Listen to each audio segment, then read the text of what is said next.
Ever gotten a birthday present that made your siblings want to, like, lock you in the basement? Oh, yeah. Well, today we're diving into a story where the gift is this crazy, luxurious robe. Right. The basement is, and the siblings. Let's just say their jealousy gets a little out of hand. Yeah, a little out of hand. Get ready to unpack Genesis chapter 37, the epic tale of Joseph and his not-so-loving brothers. It's interesting, this story. It's like they take family drama to a whole new level. You know, it's not just sibling rivalry, right? It's about how favoritism, ambition, these things, how they can really warp even the closest bonds. Yeah. And it's crazy because it's like these themes, they resonate just as strongly today, don't they, as they did thousands of years ago. Totally. Oh, my gosh, yes. So we're talking about Jacob, also known as Israel. Right. He's living it up in ancient Canaan with his 12 sons. Right. So picture this, a family reunion where everybody's trying to, like, outdo each other for dad's attention. Oh, right? yeah. And in this corner, wearing the dazzling, envy-inducing coat of many colors is young Joseph, Jacob's favorite. Oh, yeah, you have to remember, we're not just talking about a fancy piece of clothing here. I mean, in that time, in that place, this coat, that was a huge status symbol. Inheritance, right? Yeah. Imagine, like, the whispers, the side-eye. Oh, yeah. It was like Jacob was publicly declaring, this is my heir apparent. Right. Right there in front of everybody. And, no wonder his brothers were ready to start a wrestling match over who got to hold the goat. But here's where it gets really interesting. So Joseph, being the dreamer of the family, Okay. starts having these incredibly vivid visions. Uh-huh. And guess who he decides to share them with? Oh, no. Yeah, not exactly the best move for keeping the peace in the family. So in his first dream, he sees sheaves of grain, big bundles of wheat, Yeah. bowing down to him. Okay. Not exactly subtle. No, not at all. But then he goes and tells him about another dream, even more audacious than the first. Oh, boy, here we go. This time, it's the sun, the moon, and 11 stars, like bowing before him. Oh, my goodness. Can you even imagine? I know. You can practically hear the eye rolls from his brothers, can't you? Oh, yeah. I mean, even Jacob's reaction, Yeah. You'd think he'd brush it off, right? Yeah. Like, oh, it's just, youthful imagination. He's just a kid. But even he seems a little taken aback. This isn't some kid bragging about, being king of the playground. Yeah. There's like a weight to these dreams. There's a sense of prophecy that even Jacob, the patriarch, can't ignore. It's like, yeah, exactly. This changes things. And that's where the tension really starts to build. Because the brothers' jealousy, it's not just about a fancy coat anymore, is it? No. It's about power. It's about destiny. Right. It's about the fear that they're being replaced in their father's eyes. 100%. Yeah. So what happens next? Well, Jacob basically throws a lit match on this already volatile situation. Oh, no. What does he do? He sends Joseph all alone to check on his brothers, who are tending sheep in a place called Dothan. Can you say bad idea? Oh. What could possibly go wrong? So, like, picture this for a sec. You're out in the middle of nowhere, right? Yeah. Tending sheep, still fuming about your little brother's fancy coat and those dreams of grandeur he keeps having. Right. And then, on the horizon, Yeah. who do you see approaching but little bro himself? Oh, no. That's not good. Talk about a bad case of speak of the devil, right? Oh, man. It's like all their resentment, all that like simmering jealousy, it just boils over right in that moment. And, we're talking about a time when family honor, inheritance, it wasn't just about feelings. This was serious stuff. Right. Survival, your place in the world. And Joseph, I mean, whether he knew it or not, he was threatening everything. Yeah. So they're not exactly thrilled to see him. They're so thrilled. So what happens next? I mean, do they at least offer him a cup of goat's milk before they? Yeah.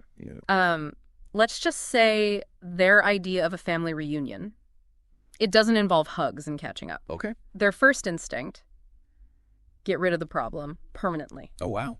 We are talking cold-blooded murder here. It's like a really stark reminder, about the dark side of human nature. Yeah. How envy and resentment, man, they can drive people to do unthinkable things. So much for brotherly love, right? Yeah. But one of the brothers, he has a slightly less drastic, though still pretty messed up plan. Okay. Yeah. So Reuben, maybe he's having like a shred of conscience. Okay. He steps in. Yeah. He convinces the others to throw Joseph down a well instead. Okay. One of those like deep, dry cisterns. Right. They were common in that region. Yeah.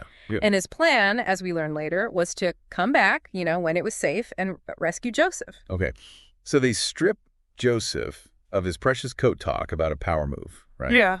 And they toss him down a well. Down the well. You'd think that would be enough to, satisfy their anger. Right. But get this. What? They sit down to eat. Oh, no. A family picnic right next to the well where their brother is trapped. Oh, come on. That's like next level messed up family dynamics. It's brutal. I mean, it's like almost Shakespearean, I know, right. The drama, the brutality. But just when you think it can't get any worse, fate or maybe just savvy business opportunity, Right. it presents itself. What happened? A caravan Ugh. of Ishmaelite traders. Okay. They're on their way to Egypt, and they happen to pass by.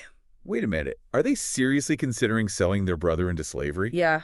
For real? Yep. They strike a deal, Wow. haggling over the price of a human life like they're selling livestock. Oh, my goodness. 20 pieces of silver. Wow. That's all Joseph is worth to them.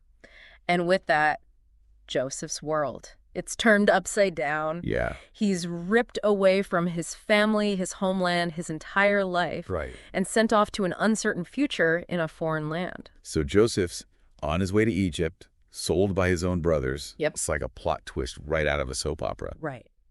But what about Jacob? I mean, he's probably, planning Joseph's surprise party. Right. He has no clue what's going on. None. That his son is now somebody else's problem. Oh, yeah. This is where the brothers' talent for creative storytelling really, Yeah. remember that magnificent coat? Yeah. The one that caused so much trouble? Right. They use it, right, That's as the centerpiece of this elaborate lie. Okay. They tear it apart, Oh, my God. stain it with animal blood, for effect, obviously. Right. And they present it to Jacob as evidence of this, tragic accident. Oh, stop. Are you kidding me? It's like they're trying to win an award for most heartless siblings ever. I know, right? Oh, my God. It's bad. And that scene where they break the news to Jacob, Yeah.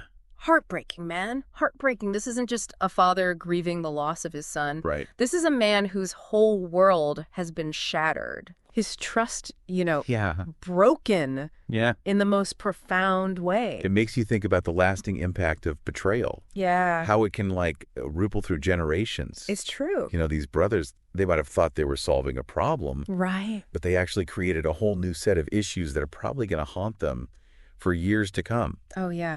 And this is where I think the story, it kind of transcends the personal, right? Right. And it starts to speak to these universal truths Yeah. about guilt, forgiveness, and just the complexities of family. Totally. Okay. Family relationships. Yeah. So we leave off Joseph's in Egypt. Jacob is mourning. Right. And the brothers are, probably trying to figure out how to sleep at night. Yeah. How do you come back from that? What a mess. It's a mess. It's a total cliffhanger, right? Yeah. But I think the thing about this story is, even in those dark moments, Yeah. even when things seem hopeless, Yeah. there's always that possibility Yeah. of redemption. Yeah. And it's like the seeds of Joseph's future triumph Right. planted right here Wow. in this act of betrayal. Right.